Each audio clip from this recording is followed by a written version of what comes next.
Assalamualaikum warahmatullahi wabarakatuh.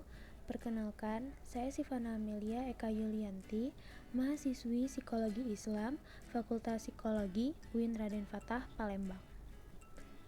Di video ini, saya akan sedikit menjelaskan tentang depression intention. Di sini ada subbab yang akan saya bahas, yaitu definisi depresi, gejala depresi, jenis-jenis depresi, penyebab depresi, resiko depresi, dan penanganan dari depresi. Depresi secara umum adalah gangguan yang terutama ditandai oleh kondisi emosi sedih dan muram, serta terkait dengan gejala-gejala kognitif, fisik, dan interpersonal.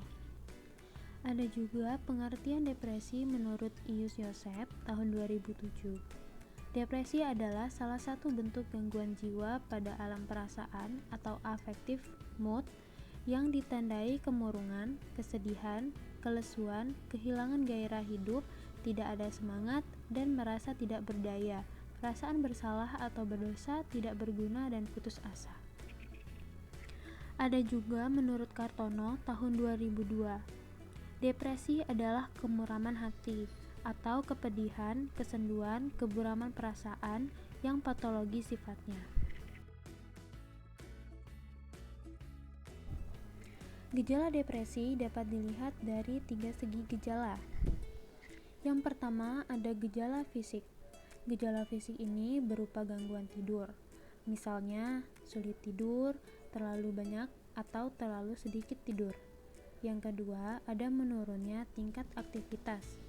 Umumnya, orang yang mengalami depresi akan lebih menyukai aktivitas yang tidak terlalu melibatkan orang lain. Misalnya menonton TV, makan, dan tidur. Kemudian, yang ketiga, ada menurunnya efisiensi kerja.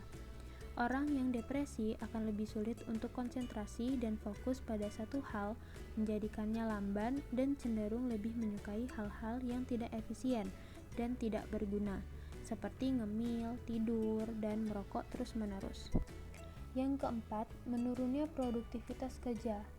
Kehilangan sebagian atau seluruh motivasi menjadikannya tidak merasakan kepuasan dalam mengerjakan sesuatu. Yang kelima, mudah merasa letih dan sakit.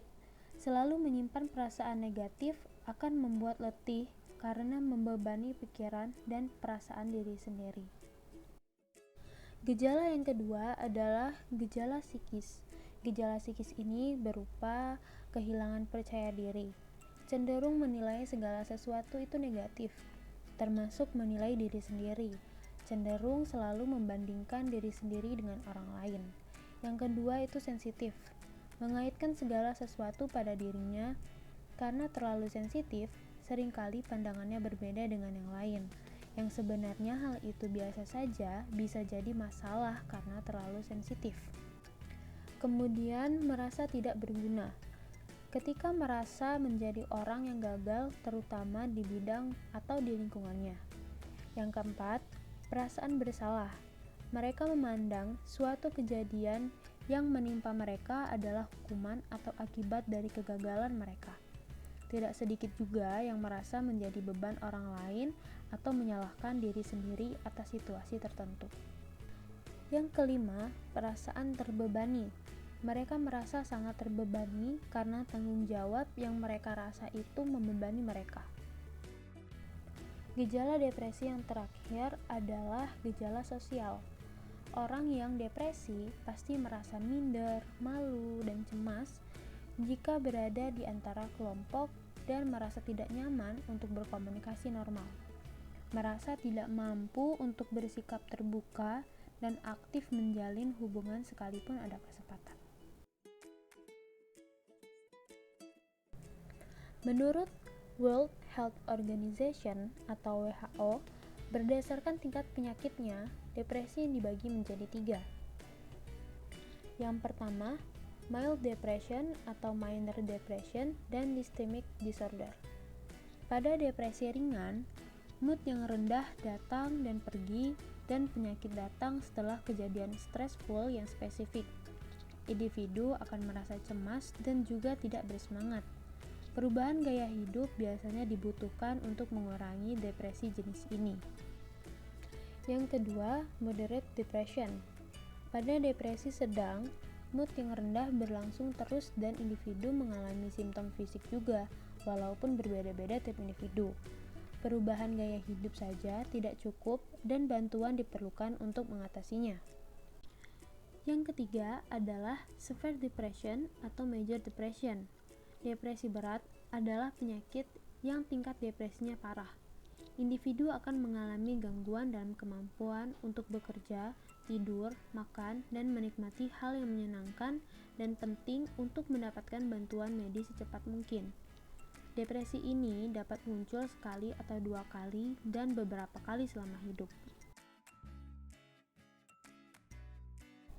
Ada 3 faktor yang menyebabkan terjadinya depresi. Yang pertama, faktor biologi. Beberapa peneliti menemukan bahwa gangguan mood melibatkan patologi dan sistem limbik serta ganglia basalis dan hipotalamus. Dalam penelitian biopsikologi, norepinefrin dan serotonin merupakan 2 neurotransmitter yang paling berperan dalam patofisiologi gangguan mood. Yang kedua, faktor psikologis atau kepribadian individu yang dependen, memiliki harga diri yang rendah, tidak asertif, dan menggunakan ruminative coping. Yang ketiga, faktor sosial, seperti kejadian tragis, seperti kehilangan seseorang atau kehilangan dan kegagalan pekerjaan, pasca bencana, melahirkan, masalah keuangan, ketergantungan terhadap narkoba atau alkohol, trauma masa kecil, terisolasi secara sosial, faktor usia dan gender, dan lain-lain.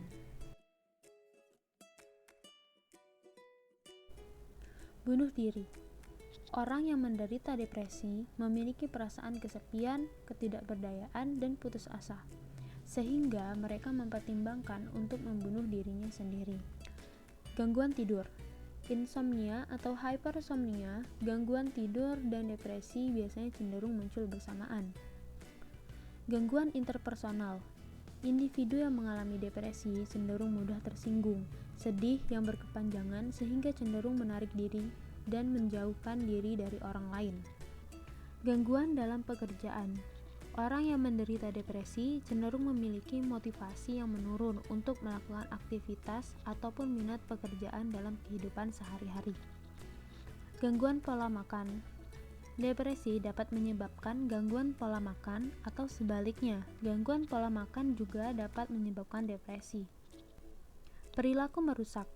Beberapa orang yang menderita depresi memiliki perilaku yang merusak, seperti agresivitas dan kekerasan, menggunakan obat-obatan terlarang dan alkohol, serta perilaku merokok yang berlebihan. Hal yang dapat dilakukan adalah perubahan pola hidup. Yang pertama, berolahraga. Orang yang menderita depresi mengalami stres, kecemasan, galau, kebingungan, dan kegelisahan yang berlarut-larut. Hal ini disebabkan oleh pikiran dan perasaan yang negatif. Mengatur pola makan. Simptom depresi dapat diperparah oleh ketidakseimbangan nutrisi di dalam tubuh.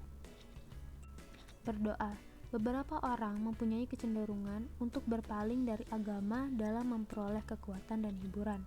Dengan berdoa, seseorang melakukan dan mengucap rasa syukur kepada Tuhan Yang Maha Esa. Memiliki keberanian untuk berubah. Penderita depresi harus memiliki keberanian untuk melewati kegelapan menuju terang, keberanian untuk berubah. Melonggarkan pikiran. Dengan rekreasi berjalan-jalan di tempat yang asri dan menyejukkan agar tubuh dan pikiran menjadi lebih rileks dan nyaman. Selain itu, dapat juga melakukan aktivitas yang menjadi minat sebelumnya. Yang kedua, terapi psikologi. Seperti terapi interpersonal. Bantuan psikoterapi bisa dilakukan oleh psikolog dalam jangka pendek yang berfokus kepada hubungan antara orang-orang dengan perkembangan simptom gangguan kejiwaan. Konseling kelompok dan dukungan sosial.